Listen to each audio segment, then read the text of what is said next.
wife. You're always lovely and you're always nice, and you can always tell your husband what to do. He, the Lord, made me her husband. We introduced. We're a mother's cousin, and we're always happy, a man and wife and two. And the Ozark Mountains can't keep me from getting to you.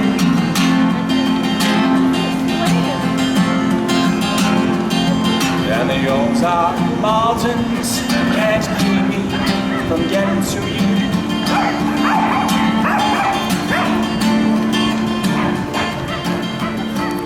Okay, viewers, well, it's James Combe again, and we're up here at 205 Norman Avenue in Greenpoint, and we're going into the Kurnatowski Gallery. And we're going to take a look at an exhibition by this gentleman, Richard Timperio. Now, congratulations, Rich. Thank you. Let's go over here and look at some of the paintings, but I wanted to start out and say that most of the people here in the New York art scene know you as a gallerist. True. And you've been spending a lot of your time for the last, 15 years, basically promoting a lot of other people's work. Yeah. And so maybe the last 2 or 3 years, 3 or 4 years, Something like that. Been spending a little more time concentrating on your own work and trying to get a new body of work out there. And this is some of the results of your latest endeavors. So tell us a little bit about the show. Okay. It's called Color Me Gone. Is that the title of the show? Color Me Gone. Color Me Gone is, and actually, well, I got the name from 1964 National Drag Car. National Drag Car. Super stock. It won Super Stock in 1964. It was a Dodge. So, and anyways, I was playing around with the different names like Sonic, Resonant, because the sound, the color resonant thing, dealing with sound, thinking about sound, and then all of a sudden I remembered all the colors. These pieces are all acrylic, and this wall is all on paper, right? Yeah, all on paper, and it's all acrylic. It's all acrylic. Everything is acrylic. Well, tell me a little bit about your background. Where did you go to school? I graduated from the Cleveland Institute of Art in 1969. And then from that point on, from 69, I moved to New York. And then I was in New York. I had a loft on Center Street, and then somehow it got sold to be a parking lot. And then I moved out to a cabin in Jersey, and then I moved to New Mexico. And I was in New Mexico for about 4 years. And then I came back to New York in 77. And actually what I was doing in that period of time was I was doing commercial illustration. I did a lot of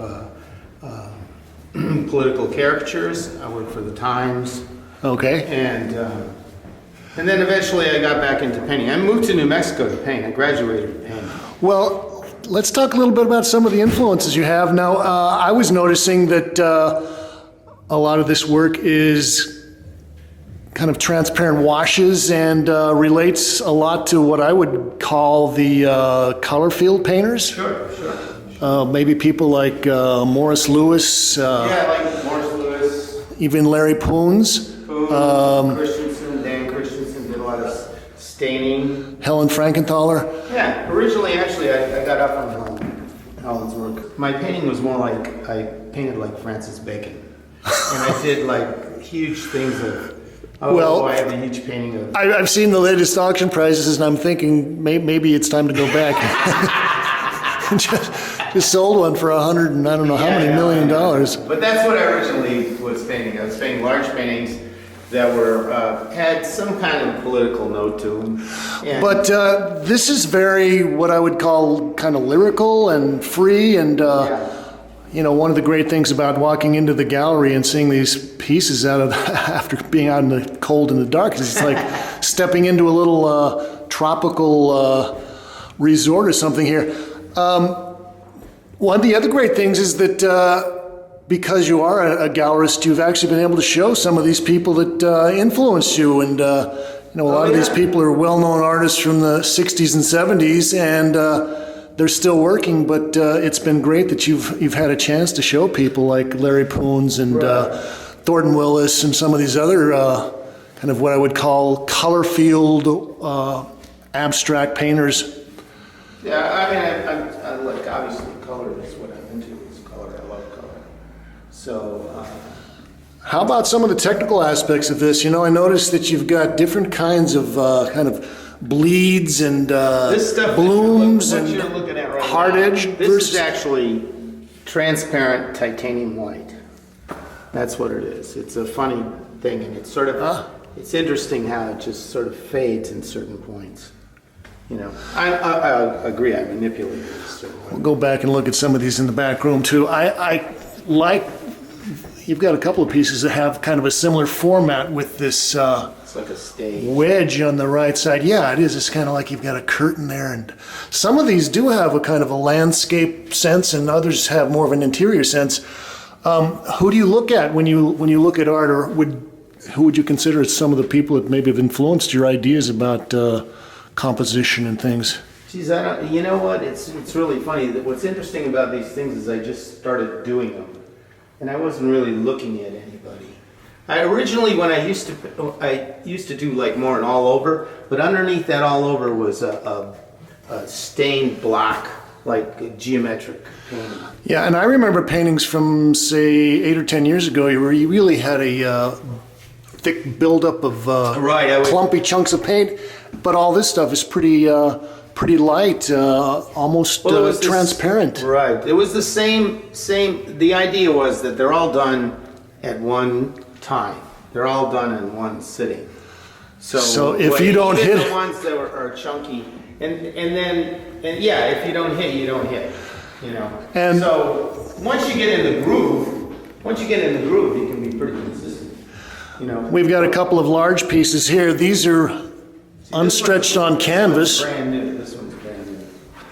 And you've got an exhibition of large paintings right now around the corner from Sideshow. Where's that at? Grippo Design. Grippo Design. 174 Grand Street. And the walls there are these huge walls, 16 feet high, concrete, and the color just sings on top of it. And you had a bunch of pieces that were what, about 6 by 8 feet there, something like that? 6 by 8, a couple 6 by 8s, and a couple that are 6 by 6. Now, I think this is actually a good piece to kind of look at, where you can see examples of different kinds of edges and different techniques of bleeding. You've got the kind of the hard edge there versus a very soft and fluffy edge.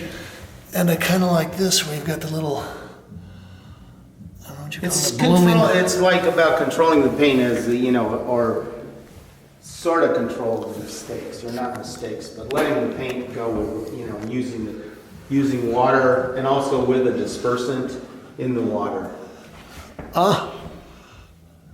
And then it's a whole thing of like, you need to put enough. Some of this has very little binder in it, and the rest of it, some of the other stuff has more binder, so it'll stay on top of the canvas. So it's like sort of playing with the whole thing and how it sits on the canvas. I think that the dryness of the colors really make the color pop. It's really beautiful surfaces. The other thing I was going to say is that although you seem to use, like this piece here, you've got maybe 5 or 6 colors, but you really have a nice color sense here.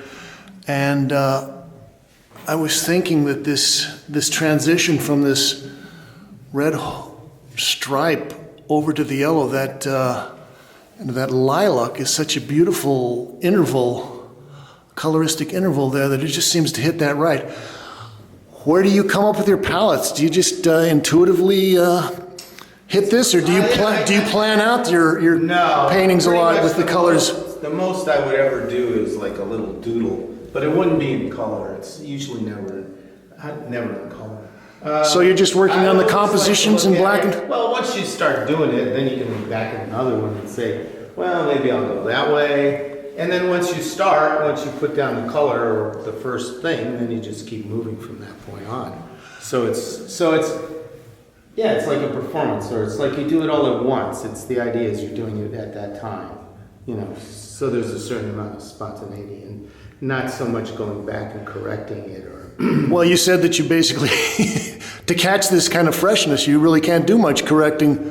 No, you can't. Do you end up tossing out a lot? Actually, not. Once it's going, it's pretty good. You know, like I might have done 30 of these, and I have 2 that I wouldn't show anybody. Okay. You know, once it gets going, and the work on paper happens pretty fast. In the sense, it still takes similar amount of time as the canvas. Canvas is different because it sucks up the paint. It sucks up the paint, and the paper doesn't. At that same thing, it's more solid thing. Even though you can get all these bleeds and stuff like that. How about the presentation where you're just sticking the unstretched canvas on the wall? It has more of a quality like the paper. Right. I used to frame, or not frame them, but stretch them. But now, what sort of happened is that I had an opportunity. The gallery was closed this summer, and I have quite a few of these large paintings. So, and I don't work in a space big enough to hang them up. So I hung them all up, and thinking, you know, still in my mind thinking, well, I'll stretch it. And then once they were hanging up and I got a great response, and then I started to realize that if I did actually stretch it, I would contain it, and it's not a good idea to contain it. So it's freer with the edge, and the edge plays along with all the other edges, including the staple marks and stuff. So Yeah, no, that's nice. all the edges. Well, you were talking about working with the paint and the pigments and the drips and the stains of the things that kind of happen, and there's a truth to materials, and I think that the unstretched canvas kind of also has that truth to materials quality. Anyway. And it opens it up to, you know, the actual things gets bigger because it's not defined by those hard edges. We're going to wrap it up here. Okay. Richard Timperio, Color Me Gone. Color Me Gone, yeah. At the Janet Turn it into Kurnatowski low tens. Yeah. All right. Congratulations, Rich. Show looks great. Thank you. And as always, thank you, Kate.